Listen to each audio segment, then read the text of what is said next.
Welcome back to my KEEPUP channel. Brazen Omid Scobie refuses to apologize to the two senior racist royals named in his discredited book. Frustrated author slams irresponsible people for repeating the identities, which both Endgame's Dutch translators insist were in the manuscript. Omid Scobie has refused to apologize to the two royals the Dutch version of his book claimed had concerns over Prince Archie's skin color after both Endgame translators insisted the names were in the manuscript they were sent. In a tense BBC interview with Victoria Derbyshire last night, Mr. Scobie was given the chance to say sorry to the royal family but instead declared, "It's not for me to apologize because I still want to know what's happened." The royal author, 42, said that the book that he was extremely proud of has been completely overshadowed by an event that's caused me a lot of frustration. The Dutch edition of Mr. Scobie's book named the two royals Meghan allegedly accused of having concerns over how dark Prince Archie would be, which was followed up by Piers Morgan last night identifying them on live television. The pair identified in the book were named widely by media organizations around the world last night, including The Guardian and The Times, as King Charles and Kate.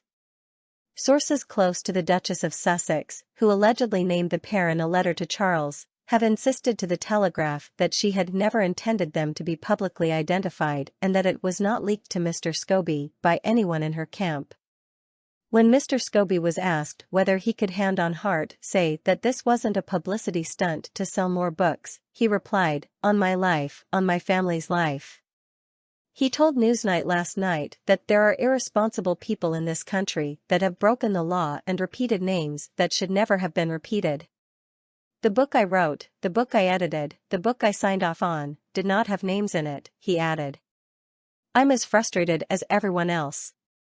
Mr. Scobie said there is a full investigation going on into what happened after he first heard about it on social media.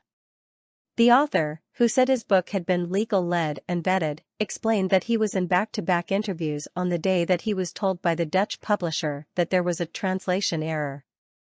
He added, "So I'm looking forward to finding out more about it because the English version of the book, the only one I know, the version I signed off on, that's the book that is out there today, that's the book that has no names in it. I make it very clear, because ultimately to write the names it's a show and tell situation. There's no ability to show, so there was never an attempt to name." Mr. Scobie was speaking as members of the royal family got down to business as usual, with King Charles in Dubai for COP28 and Prince William and Kate dazzling at the Royal Variety performance in London. Palace sources told the Mirror that the entire royal family is united in outrage after members of the family were unfairly named in this way. They added, "There is absolute and unequivocal denial that anything said by the two persons named publicly was said, or even could be considered to be said, in a racist manner." The row was described as an outrageous smear that began with the Oprah interview but has now blown up into another stratosphere. The interview also came just hours after both Dutch translators who worked on Mr. Scobie's controversial book insisted that the names of two royals at the center of a racism scandal were in the manuscript they received. Saskia Peters said she did not add the names to the Dutch version of the book Endgame. Speaking to Mail Online from her home in Arnhem, she said, "As a translator, I translate what is in front of me. The names of the royals were there in black and white. I did not add them. I just did what I was paid to do, and that was translate the book from English into Dutch." The second translator, Nelly Kukelaar van Rijsbergen, then told The Sun, "We are professionals and we've done this for years, both of us. It's unfair."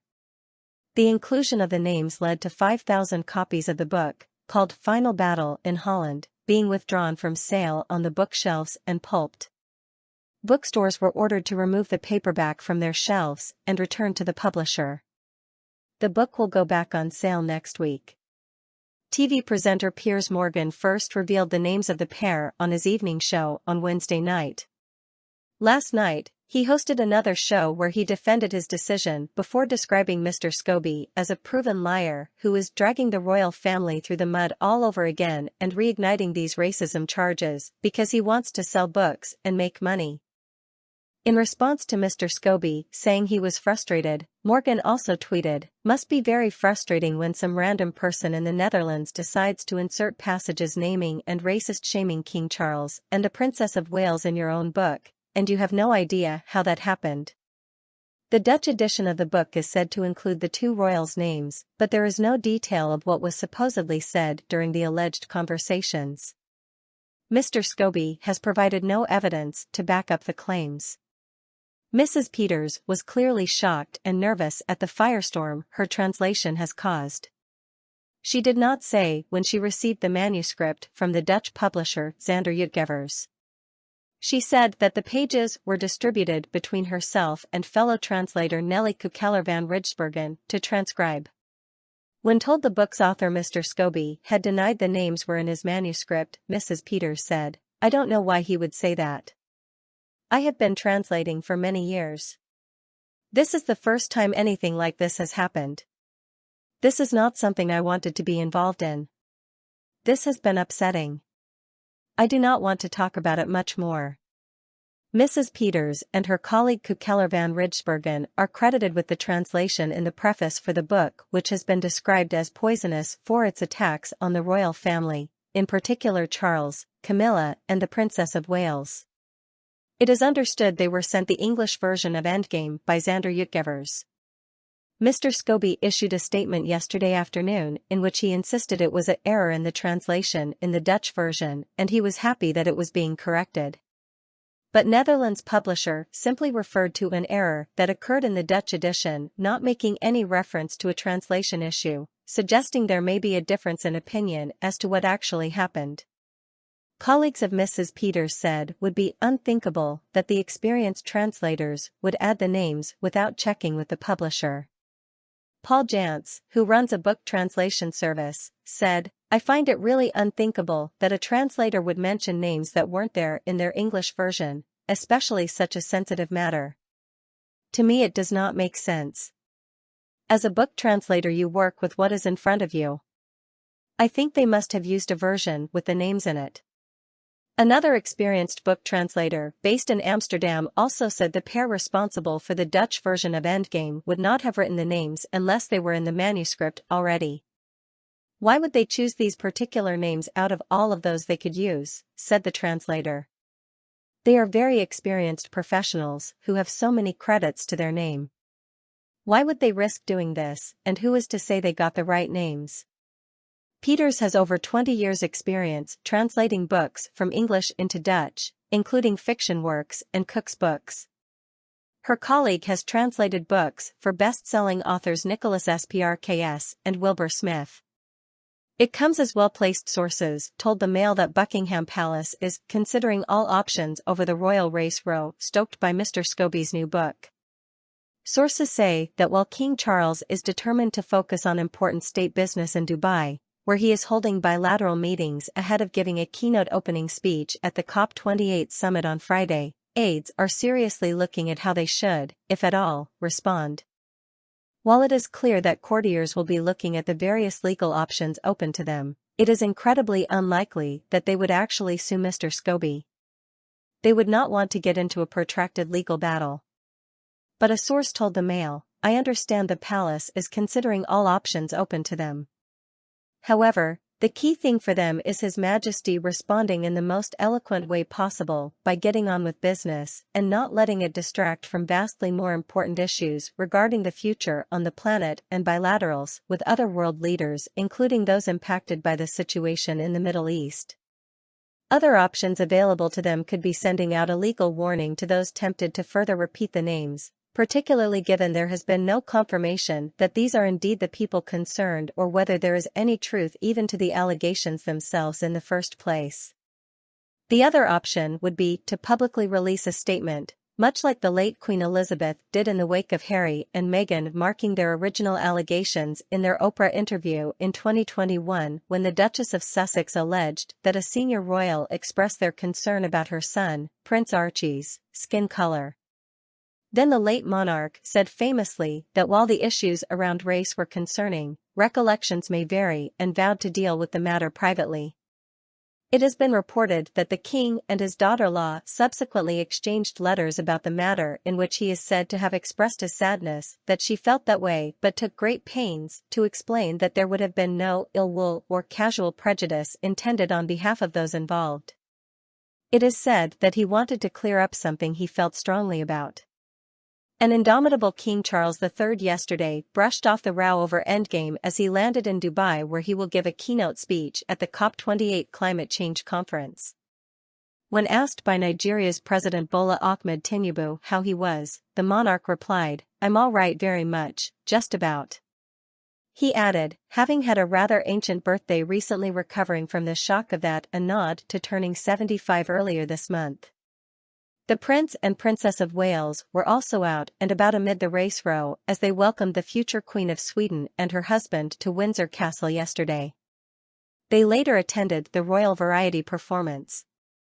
Before his BBC appearance, Mr. Scobie appeared on ITV's This Morning to square the blame on the Dutch publisher, declaring, "I never submitted a book that had those names in it." The interview started with a denial he is Meghan's mouthpiece, and he offered no mea culpa or apology for the error, and when asked if he was upset he said, "I am obviously frustrated. I wouldn't say I am upset about it."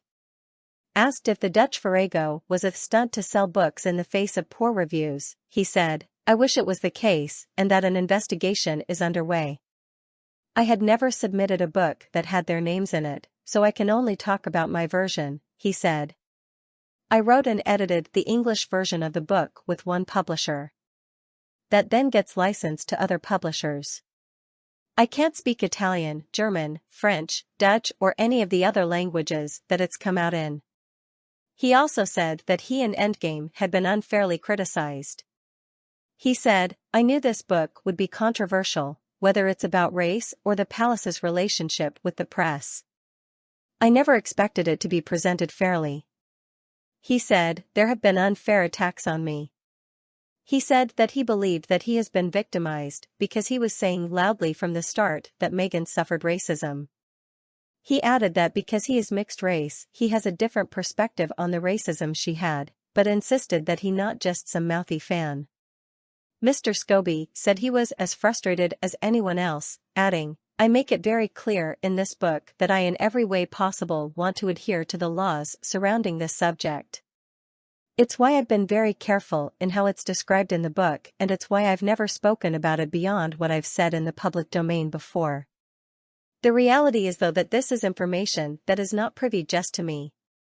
Journalists across Fleet Street have known those names for a long time.